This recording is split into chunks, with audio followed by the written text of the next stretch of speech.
I've spent 2 nights in this room and I'm about to leave. It's the Cody Cowboy Village. And I liked it. It's nice and a little bit over $100, and it's not resort level, but I really enjoyed it. I really like the high ceiling, and of course I like the Western log cabin look. And even the decor all kind of ties in. The lamp, the headboard with the horseshoes. I love stuff like that. The string tie, even the border wallpaper is boots along the ceiling. Very nice.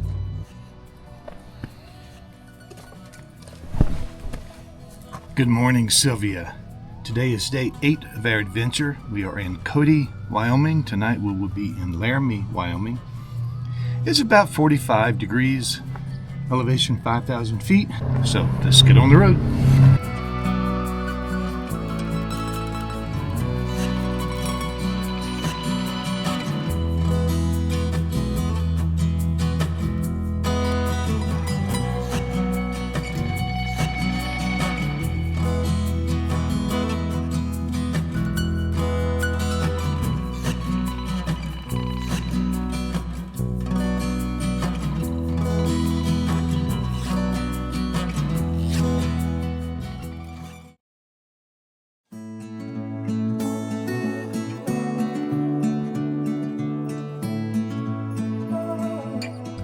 Good morning, Sylvia.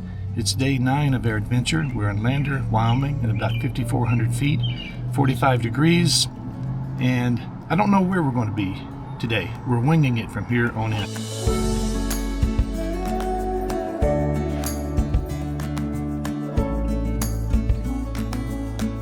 Today officially begins our journey home. This morning, if we don't get rained out, we're going to go to a sacred Indian cemetery. So let's go.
This chapel was originally built by the government as a mission house for the Shoshones and used for many years as a school and house of worship. Moved here March 1916.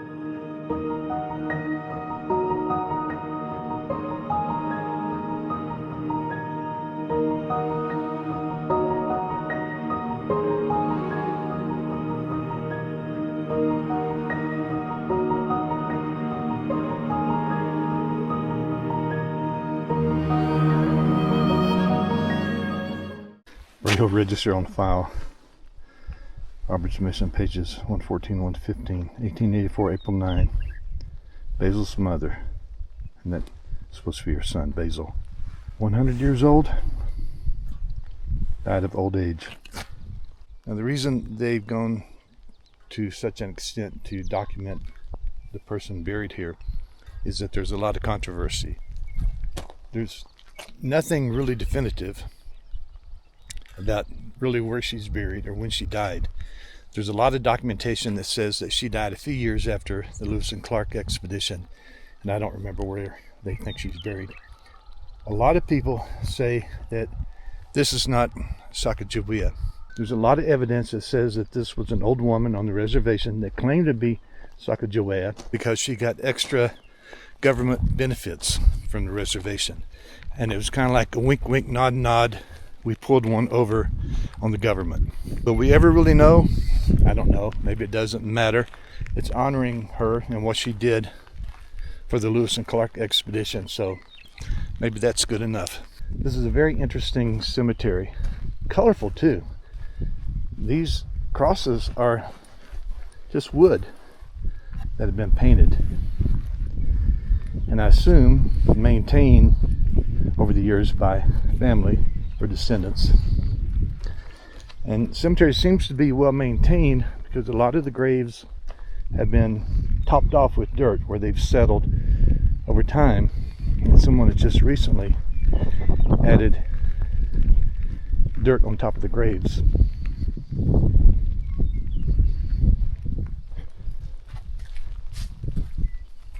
(1988) 2009. 21 years old.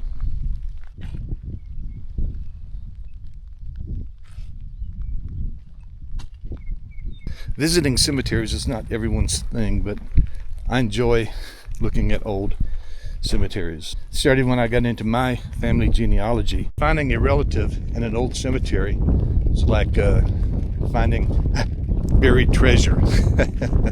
So this is interesting, and I don't know why it's in an Indian cemetery. Sacred to the memory of Mrs. Maggie Richards and Mrs. Hall, pioneer white settlers killed July 23rd, 1873 by a raiding band of hostile Sioux Indians in their ranch home on the site of the present city of Lander, Wyoming. This put here in 1922. Very interesting why that would be here.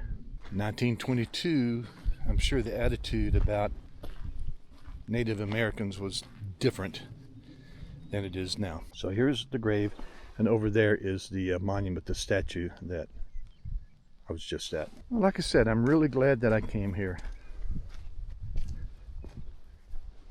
Something I find very interesting is a mix of these painted wooden crosses, and then there are also more traditional headstones. Another thing I noticed is that the missionaries had a strong influence even here in the cemetery, because that's the east, the rising sun, and all the graves are facing that way.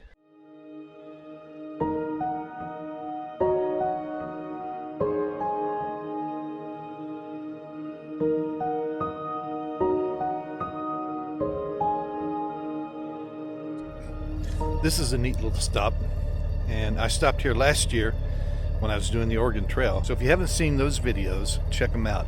I tell a fuller story about what happened here. But it seems that 3 men were killed here by Indians June 27, 1878. And there's a couple of different stories, but they both involve a widow woman. One says that Harvey was going to court her or to date her, and the other story says he was going to try to buy some property from her. But either way, there was a widow involved. Poor old Harvey had a wagon pin driven through his skull. I think that's the name of it. It was a pin that held the tongue to the wagon, and it also was a hammer and had a sharpened end like a spike. And one of the Indians drove that spike through Harvey Morgan's head, and his skull with the pin still in it is in the local museum here in Lander. Apparently that skull traveled quite a bit around the country, maybe even the world. Again, check out my video from last year for the full story. Well, this is an oddity out in the middle of nowhere. Let me tell you about it before I show it to you.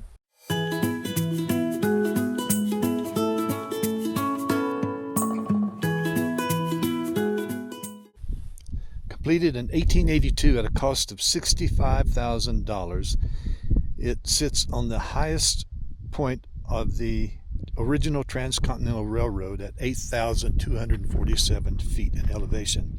So it's a memorial to the Ames brothers of Massachusetts whose wealth, influence, talent, and work were key factors in the construction of the first coast-to-coast railroad in North America. The contribution made by the Oaks was especially significant despite being implicated in an 1873 scandal involving the financing of the railroad construction. Here we go. And the relief on both sides is the Ames brothers. And trains pass close by the north side of the monument where the rail town of Sherman once stood. In 1901, railroad was moved several miles to the south, leaving this guy out here in the middle of nowhere, all by himself. That's some quality construction right there. Huge blocks of stone. Wow.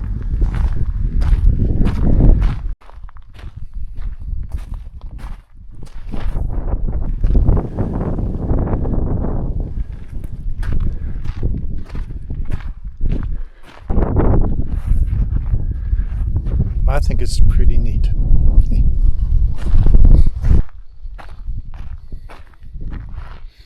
It's cold. I need to plug in and get on the road. Let's go. This is called Tree Rock.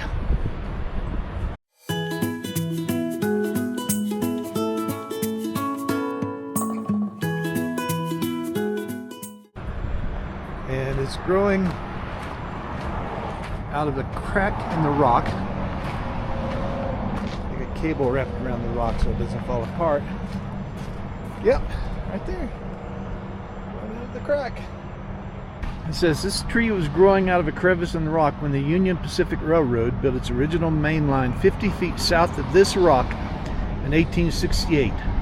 The cable and fence were provided by the Union Pacific Railroad Company at the request of the Historical Landmark Commission of Wyoming. And it said that trains stopped here while the locomotive firemen gave the tree a drink from their water bucket. So as far as I know, that is the tree that was here in 1867 and 69. I haven't done a whole lot of research on the Lincoln Highway, but I've written parts of it, and this is the symbol that they had along the highway. Pretty neat. Lincoln Highway, Interstate 80, US 30, and the railroad all came through here at one time. And all those people stopped and looked at the tree in the rock. Pretty neat.